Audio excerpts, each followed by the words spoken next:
What is a habitat? A habitat is animal's home.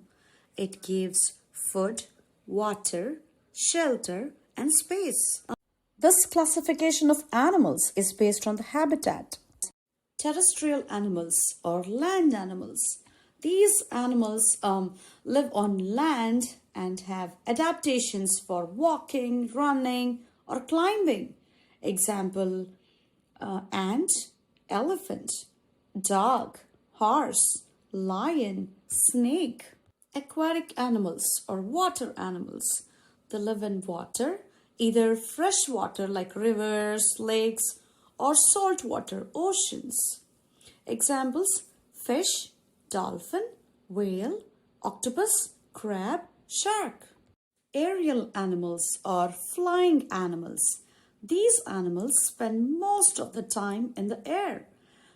Examples, eagle, bat, butterfly, parrot, bee.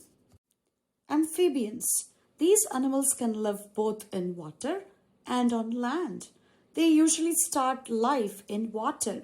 Examples, frog, toad, salamander, newt. Arboreal animals. These animals live in trees. Examples, monkeys, squirrels, koalas, and sloths. If you liked my video, don't forget to ask a grown-up and subscribe to my channel.